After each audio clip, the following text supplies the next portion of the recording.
Okay, so as I said, we're going to finish up our topic on civil rights today.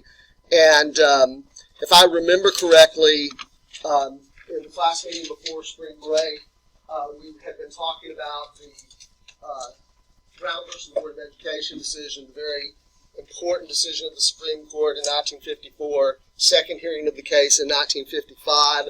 And the bottom line of that case was that the court struck down the doctrine of separate but equal that its predecessor court had upheld 60 years earlier in the Plessy decision, Plessy versus Ferguson in 1896.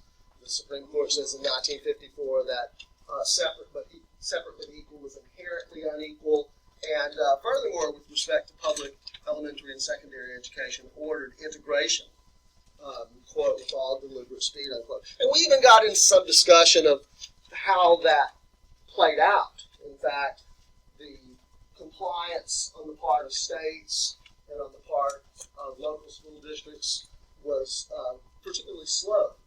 So whatever that phrase might have meant in the minds of the justices of the Supreme Court, the pen of Chief Justice Earl Warren when he wrote the unanimous opinion of the court, whatever that phrase with all deliberate speed might have meant, it didn't provide enough guidance, I guess, to local, state and local officials to achieve the integration mandate. And that's where I told you that the Supreme Court 20 years later, almost 20 years later, in the Swan versus Charlotte-Mecklenburg case, ordered busing to achieve integration. Right? But the results of the busing orders that came out of Swan versus Charlotte-Mecklenburg were frustrated somewhat by a subsequent decision just a couple of years later by the Supreme Court.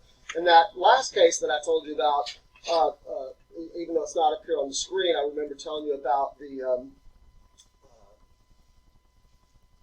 Milliken versus Bradley case that came out of the Detroit, Michigan school systems, where the state had a plan to bus from Dearborn, Michigan into Detroit, Michigan, and from Detroit, Michigan out to Dearborn, Michigan, and the Supreme Court said that you couldn't force busing across district lines. Okay?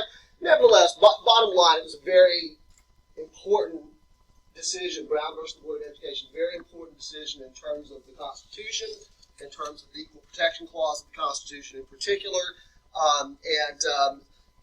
In addition to the constitutional impact that the court's decision has in Brown, as I started to get into a little bit right at the tail end of the class period in our last meeting, it sort of kick-started a second congressional civil rights agenda. And that's what I want to finish up our discussion on civil rights talking about today. I don't remember how far we got with that, to be honest with you, if at all. Did we get into any of the civil rights laws passed by Congress in the middle part of the 20th century? We had started with that. Okay, let me throw in one other thing real quick because I might have just glossed over this last time. You know, when we're talking about the first congressional civil rights agenda, when was that? Back during the Reconstruction period, right after the Civil War. Remember I told you that there were two things that brought that civil rights agenda to an end, okay? The first thing was the Supreme Court's decision, in no particular order here, but just the first thing I'll mention here, is the court's decision in the civil rights cases of 1883. And I told you that you really kind of have to understand that case because we're going to kind of revisit the same issue again here in just a few minutes. Okay? Civil rights cases of 1883, the Supreme Court struck down the Civil Rights Act of 1875, which was the last Civil Rights Act passed by Congress for whatever I told you that was, 80 years or 90 years, okay? Until 1957, which was what we're about to get to, okay? The Civil Rights cases of 1883 on constitutional grounds sort of brought that congressional civil rights agenda to an end.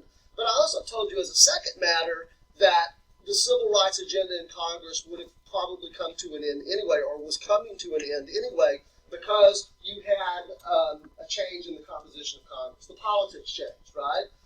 Whereas you had these large Republican majorities in Congress during the Reconstruction era, those large Republican majorities come to an end by 1875, and we sort of return to this phenomenon of divided government where the Democrats have a majority of the seats in one chamber and the Republicans have a majority of the seats in the other. All that ring a bell? Does that sound familiar?